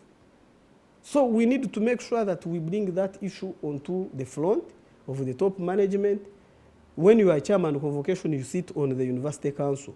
University council is the overall decision making. Mm-hmm. And therefore, we shall tell them as OBs, we are no longer students, we are now in charge. We are busy outside, but we have these things to say. We are busy in police, but we have come to tell you this one cannot work. And I would think things will come out. So I tender in my intention. I will defend it. I will go and explain to the voters, and I'm looking for votes. I have told you that most police officers have gone to Makerere University. I've just understood this one in my campaign. Police officers, their children, their wives. So you already have a block. Even if I concentrate on police armed prisons, I will come there and make them roll down, and they won't believe. So those who think they have monopoly, I just encourage you, don't sell your buildings to go and contest there. You will buy votes, I will come and win you. Well, kindly take us through your manifesto. Of course, you've talked about much of your track record. Yes. And I don't think it's questionable. You know, your track record is clean and straight. Now, just take us through your manifesto. Yeah, of course, other than the issue of accountability, and I think your campaign manifesto goes beyond that. You know, I want to hear things like inclusiveness. You know, how is each and everyone feeling part of that? Many students still, they do subscribe annually, but they do not even understand what it is. They have never seen any sort of meeting taking place, that maybe this is our convocation, and they're trying to generate views from the stakeholders. And, you know, briefly, take us through your manifesto. We need to clearly understand this. Yes, thank you very much, Tiff, my brother. My manifesto is so detailed, but largely the summary of it is transformation, of bringing the leadership closer to the voters or the owners. For example, I don't see if I have already paid money for convocation and I'm again paying 10,000 to do what? Do I need to be a member twice? So that thing of 10,000 should be removed, and then we first concentrate on the other money that is paid. That's not your manifesto. That's an irregularity. An irregularity that is going there. Yeah, so we need the manifesto.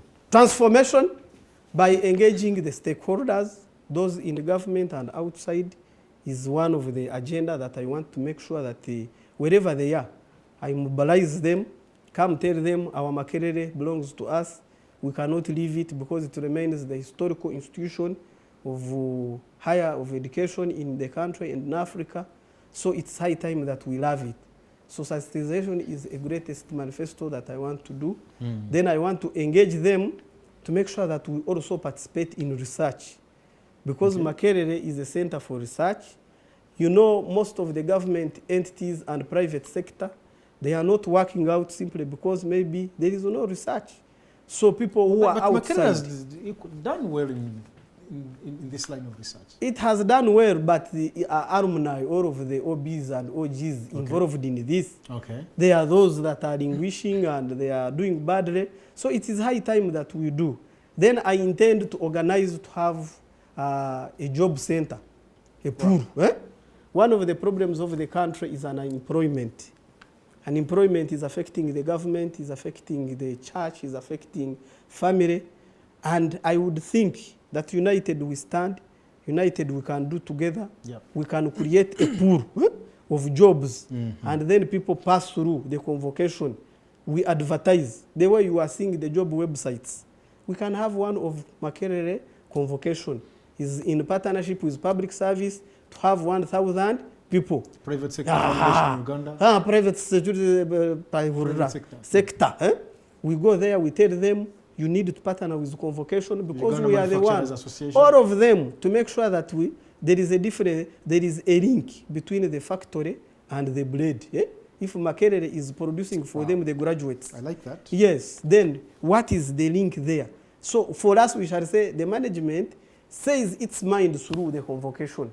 There are some jobs that happen in Makerere University Within. itself. Yeah.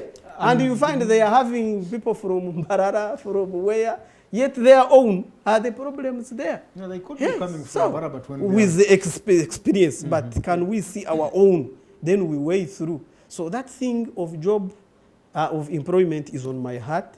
If I wish they can understand, and we do memorandum of understanding with different stakeholders, so that we are in the eyes of the people. Then corporate social responsibility. I came to understand that Makerere University is surrounded by slum areas. And no wonder they start with the word K. Chukumi, Katanga, Chukoni. Yeah?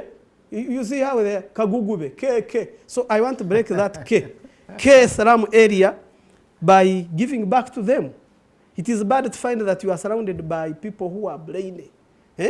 And the government plans of Kira, you see that one, Mioga EV, by Professor, the former DVC. Yes. So if we can support him and we say, the alumni, they are here, the convocation is here. Can you partner with us? We go and help people in Katanga. Has Harvard is doing it through, I was reading the research I was doing, Harvard convocation or alumni is doing well, following up the people and surrounding areas. And you ask yourself, this thing has been in the hands of somebody with a PhD. But they are not. Why are they not thinking into that? Now a policeman, I'm coming to tell you that it is possible. OB. We go in Katanga, tell them that look here, these are the people who studied in Makerere University. Our problem is capital. We have brought it because we have it. I mean, we shall engage. They are graduates who are in Chukugo. We add value to our economy. That way, in the long run, shall help the country to cross to middle income status. Yeah, the element of corporate social responsibility is very, very key. Actually, recently I've been seeing the MasterCard Foundation. Yes, foundation. They're doing well. Yes, outside. and those are the partners I want to bring actually, on. Yes. Even the students from Makerere University. Yes. I've been seeing them in northern Uganda trying to distribute a few items to less those underprivileged people. Yes, having such talks. You can imagine we are going for elections. The chairman and his people are not there to tell us what to do. If we never had interest, we wouldn't be knowing this. So that is what we call leadership arrogance that we want to break. I don't promise a lot. If I can do those ones in one surge, I go away, I do police work. Because we are agents and primers of socio-economic transformation, that we can't leave things. When we set a pace, we leave for others to take over, and we shall be proud. So as it was that when you climb the mountain and look down in the lowland, and you will say, oh, it was worth undertaking. So that is what we are on. Well, did you participate in the previous election? As OC. As a member of the Yes, no, as OC. That's when actually I picked interest. I saw how people were faring in, non-students, they had registered them. I was seeing there how people were bribing. I said, Makerere University, you are bribing somebody to come and vote on a convocation matter, and yet the owners are not there. I was there trying to arrest these people who were using undergraduate. Like now that thing of 30th December is technical. We need to get a legal address about it. Why do they want to vote when the undergraduates are there? Because they know they are the ones available in December. So those tricks, we know them. So, and I used to engage Dr. Tango Doya and Gerard Karuhanga. By then, they are the ones who were in the struggle. And I'm told even Honorable Gerard Karuhanga is coming. But I was telling them, why do you have to fight for this thing? Can't you discuss and get way out. It was a do or die issue. So this time I want to tell them, we have come to discuss intellectually. Let us take our convocation very far. We don't need to blindfold the members. We don't need to do what? Let us mobilize them. The more we mobilize them, bring them for AGM, the better. And then we tell them the challenges, the opportunities, the weaknesses that could be there, and then we move forward. We shall be applying the theories of Pasteur. How is it now on the ground to make sure that things are going on well? We are trying to make, you see, when we don't fight for our country, who will do it for us? And then there are people who are saying, if you see police, you're a policeman, you are not supposed to be in these elections. Hello, FBI of USA is in all these things.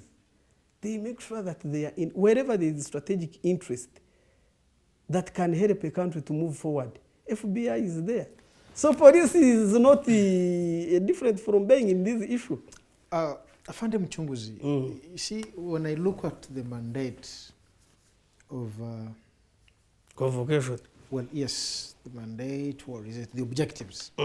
Subscribe morally and materially towards opportunities to strengthen and consolidate the high standards of academic excellence at Makerere University in order to enhance its constitutional visibility as a leading source of high caliber teaching, research, and community outreach. To engage in fundraising for the university and for the convocation, to foster and promote the spirit of institutional ownership and loyalty to Makerere University, and encourage sustained dialogue with the university community. To promote, protect, and maintain the interests and rights of convocation members. To foster interest in and promote respect for the university. To promote or challenge any law or regulation or proposed law or regulation that affects the interests of university education in general. To take interest in matters pertaining to the governance, administration, and academic interests of the university. To foster and maintain, well, it's quite a number of them. Now, how much can this be achieved? Are these even achievable? Who wrote them there? You know, writing is different. That's why I'm telling you my manifesto has 3 points. And they are very fundamental. So if we can achieve those ones, we keep, we keep upgrading and reviewing all these ones. First of all, you can see whatever they are saying, high caliber, fundraising, institutional ownership, all these ones come into engagement and inclusiveness. Can people talk? When you engage the stakeholders, the decision makers, don't forget that Makerere is a public institution. It's a government-owned institution. A lot of money is channeled into that university. And we are proud of it. It is one of the government strategic VIP installations. Actually, I left it when it was number 10. Things that we must guard the interest for the country to move. Because without research and education, you are not talking. And therefore, when you are coming here to bring people who are sober, of high caliber, pretendant of police is not a simple issue. Hey, you don't think if I die today, newspapers don't write on all front pages. So I'm a person of high caliber. And I've come to tell you that intellectually, I think I measure to the mantle. Or I can be challenged like any other person. And I'm telling you experience. I have it. I know Makerere from the other days of my time as a student, as a worker. When you are the OC, you are the worker of the university. And then I've come as an alumni. And I'm saying, can we implement what we write? It's not all about writing. Like if you follow whatever you are reading, they do contrary. So it is time for walking a talk at the mighty hill of the Makerere University so that we are proud of it.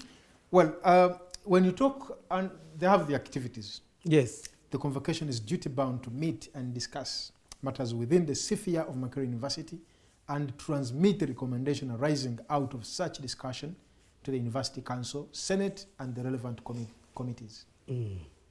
And if you look at this, you see, going for a position, an elective position, like that, it's different. And then having visible impact, visible progress, something where you can, you can talk about what you've been able to do in all the years when you've been a student, when you were taken back to deploy to Makerere as, you know. Now, can we track what has been done in the previous years? Because you've been a member of the convocation, you've not joined it yesterday. Yes. You've been, and I want to believe that you've been part, if there is any mess today, as a member, you're equally responsible. You be clear from there that I'm stepping in today. I last heard about this convocation in 2006 when I paid my money. Then I later on rant about it when I was OC. So people failing in, I said, what is it? That there is a wild animal called convocation. I did not understand so well. So for the last 4 years back, I've been thinking, what is this convocation? And it's a good organization with a good constitution, with a good write-up you can hear. No wonder it is made in academic environment. But can you walk a talk of what you are writing? Can you sensitize people? If you go into the graduates of Makerere University, you ask them convocation, they are as green as I am before. But now I'm saying I'm coming in to make sure that I sensitize, tell people that you see, we are here, we have this mandate that we are supposed to do generously, contribute and guide the Makerere University. And who can do that? It is just Afande Mucunguzi who will do it for you better. Together, of course, with the entire committee that I will be having. I have a very strong, they have individuals who believe in me at different positions. And we are going to do a very good team that will take Makerere to another big level. Well, thank you so much, Afande Mucunguzi, and of course our viewers. This is the Hotline Show, and I've been informed by the technical team that we are unable to, to take in calls today, though the team is trying to see how they can put things right in that you're able to communicate and be part of the discussion. Well, I have Afande Jackson Mucunguzi, OB, Makerere University, former Chief of Security Officer, Makerere University, former OC, former DPC. OC, my students used to say, Afande, OC means oxygen consumer. So I used to be oxygen consumer with the people. Yes, and so this is the gentleman who has joined us this evening. And of course, in the first hour, we discussed about the kind of work he's trying to do at the police headquarters. He's not so much into the streets like before. He's now he can at least consume and enjoy some SCs, unlike before, and that comes with the seniority, of course. Yes. And one thing I've realized, it's like you and Afande Delete Kawes, yes, you seem to have read through the same templates. I see a lot of similarities in the way you work, the way you take your work, the way you handle, the way you execute your mandate.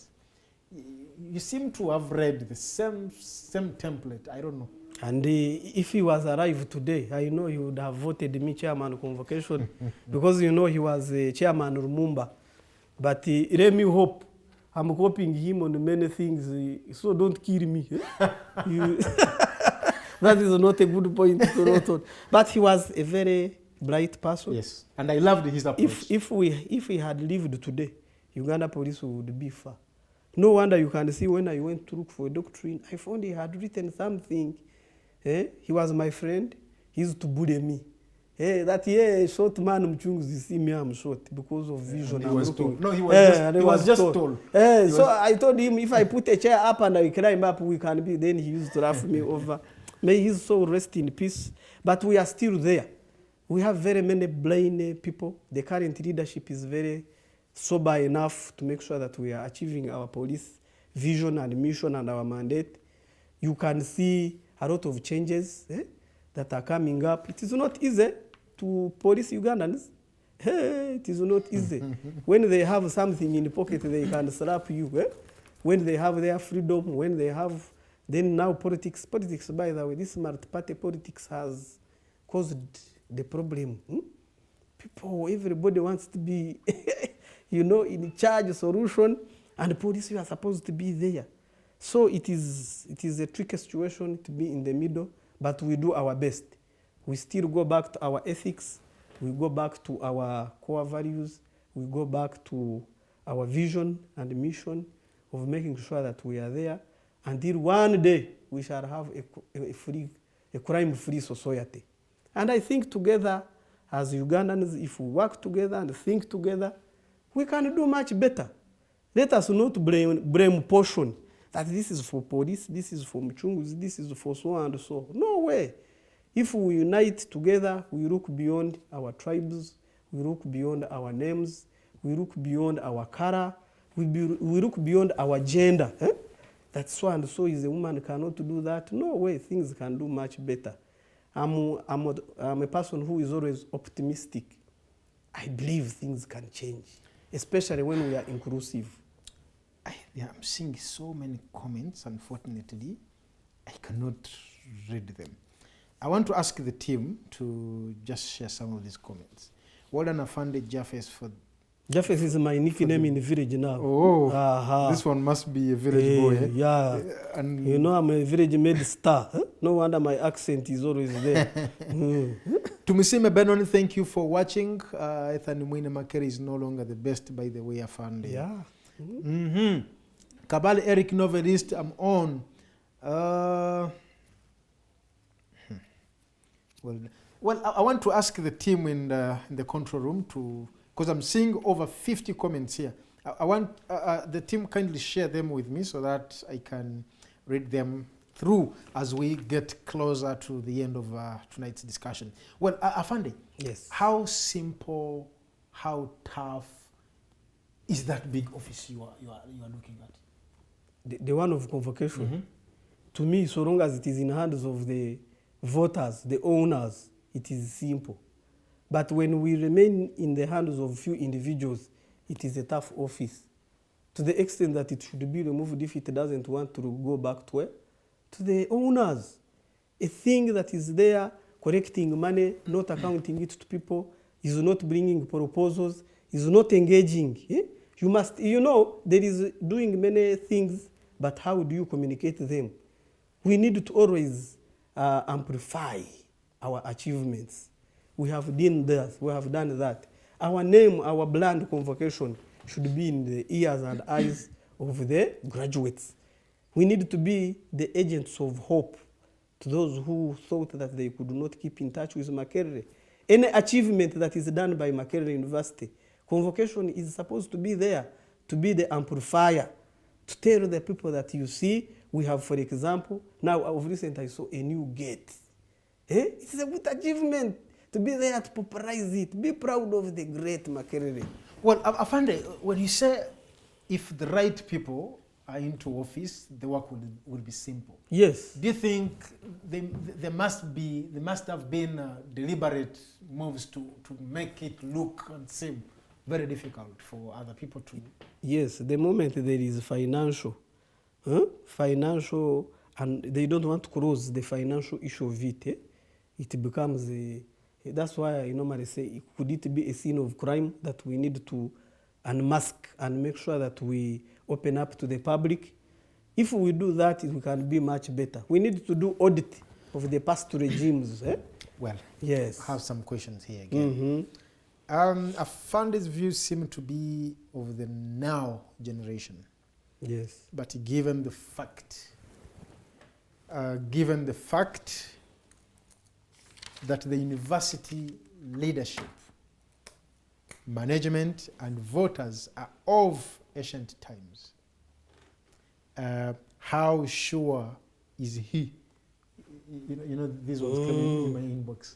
So how sure is he that the constituents, your voters now, will fall in your manifesto? This is Joachim Semanda from Dodoma.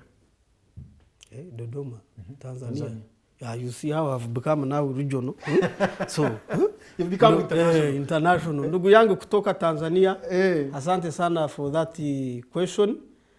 I want to engage people. We know we have many, because of East African community, We have many friends in Nairobi, Tanzania, Rwanda, and abroad. I'm saying, if, for example, I want to make sure that there are loopholes that they normally bring in to go into office, we close them. And then we bring in now the genuine voters. Then when we reach there, we shall change the tactic and strategy by engaging, sensitizing the alumni wherever they are. We create a database, a link, we send it to you, you join, we capture your details. Then in times, annually, we normally meet. When we meet, by the time but that's already there on their website. There are few. Huh? There are very few numbers. You cannot find them there. Well, another question again from Joachim Semanda. From how are you going to balance the strides between your doctrine pursuit at the Uganda Police and then issues at the convocation? As the way the former chairman were doing. You know, because you're not a full-time staff. It is not a full-time. It is a game of the head. He has set systems and they work. Hasn't the chairman Tango Doi been doing it? He's in NRM secretariat there and he's managing the convocation. He has what to show. The other perimeter fence. Although we need more accountability of what that man did. Well, so I will set systems that work with individuals and things will be moving forward. I am afraid we have to run out of here. And well, there is this last question, but I think you've talked about it. You earlier on you mentioned about General Mugisha Muntu. Is there any other person in the opposition that you find to have good leadership? Wow. In the opposition? Yes. You are now taking me back to this wonderful person. I admire General Muntu simply because he has much attachment to family. He loves his family. If you are observant of him, that guy is always with a ring. And whenever he's talking, when he's like this, he's touching on his ring. And to me, that one attracted me. I said, then is a man who reads the Bible. Of recent, he told us, I'm telling you as a general, for you to manage the family, you must put God first. He became a general at the youngest age. Minus this politics, I don't know why I even jumped on him in that opposition side. But he inspires me. He is so conscious. He likes morals. You don't find him in violence a lot like that. His intellectual ability, Mugisha Muntu, Oyera. Thank you so much. I need your very, very last remark in less than a minute because time seems to have run out of. Yeah, thank you very much. I remain a patriot who is loyal to the commander-in-chief. Since you were asking me the other questions, I subscribe a lot to the doctrine and the ideology of the UPF that employs me. I'm still loyal to the Inspector General of Police. I'm still loyal to the Ugandans, who the taxpayers. I remain your humble police officer. And in case you normally find that personally I'm wrong, engage me. I'm a person who likes to apologize where I go wrong. And I think together, as a generation, we can join hands and we make Uganda a better one. Let us not fight, but build each other. Thank you so much. Thank you so much, my guest, for tonight's edition. And of course, for our viewers, we don't take you for granted. You're the reason why we are here always. We thank you for being part of this conversation and the team I have worked with in the control room. I really thank you. And then my guest, thank you for making it. Out of your busy schedules, you've been able to provide us some time and, having this discussion. And I want to believe it has been so much fruitful to even our viewers, not only me and the entire team here, because we have a platform and, comments coming in like, yes, the man here has, Mucunguzi has nailed it. So thank you so much. And of course, we cannot go beyond here. We need to appreciate you. Thank you.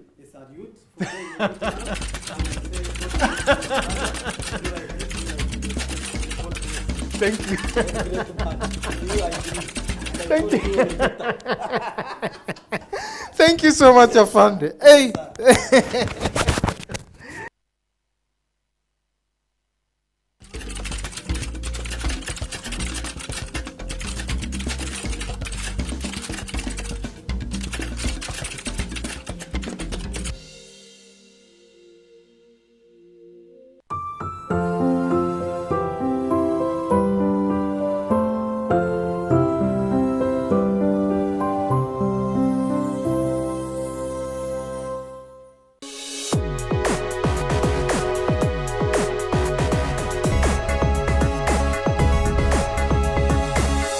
The Alternative Digitalk.